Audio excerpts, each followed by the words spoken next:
2017 সাল মিয়ানমারের রাখাইন রাজ্যের পুলিশ ও সেনা ছাউনিতে হামলার অভিযোগ দেখিয়ে দেশটির সেনাবাহিনী সাধারণ মুসলিম রোহিঙ্গাদের ওপর নৃশংস গণহত্যা চালায়। এমন ভয়াবহ পরিস্থিতির মুখে প্রায় 10 লাখ রোহিঙ্গা বাংলাদেশ সহ আশপাশের দেশগুলোতে পালিয়ে আশ্রয় নেন। তবে প্রায় 1 দশক পর শুরু হচ্ছে এই নৃশংসতার বিচার। বিস্তারিত জানাচ্ছেন মেহেদি হাসান।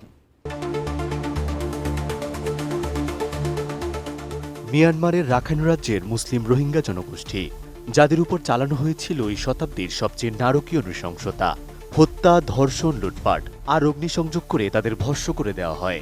বেঁচে ফেরা আধমরা মানুষগুলো আশ্রয়ের খোঁজে দিক বিদিক ছুটতে থাকে। পরে নাফ নদী পাড়ি দিয়ে তারা আশ্রয় নেয় পার্শ্ববর্তী দেশগুলোতে।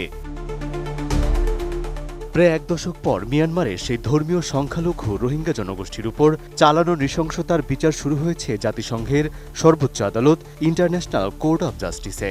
আইসিসি বা ওয়ার্ল্ড কোর্ট হিসাবে পরিচিত এই আদালত নেদারল্যান্ডসের হেগ শহরে অবস্থিত। স্থানীয় সময় সকাল 10টা থেকে এই মামলার গুরুত্বপূর্ণ শুনানি শুরু হওয়ার কথা রয়েছে, যা টানা 3 সপ্তাহ ধরে চলবে।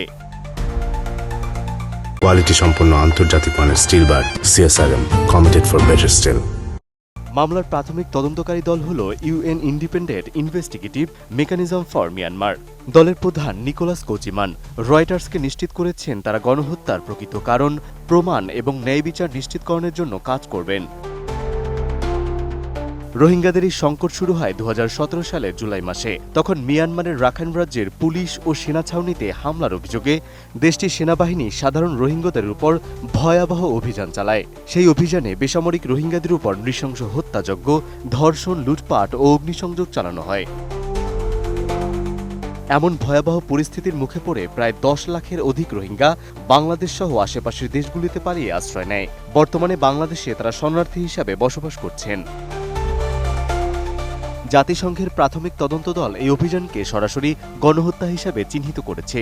এই প্রতিবেদনের উপর ভিত্তি করে 2019 সালে পশ্চিম আফ্রিকার দেশ গাম্বিয়া মিয়ানমারের বিরুদ্ধে আইসিজিতে মামলা দায়ের করে। সে সময় মিয়ানমারের বেসামরিক সরকারের প্রধান ছিল অং সান সুচি।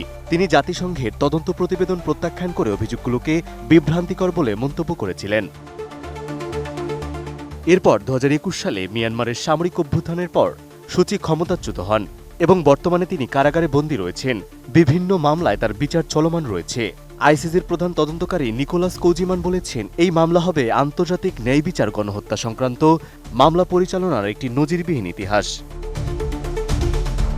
Mehedi Hasan, ATN news.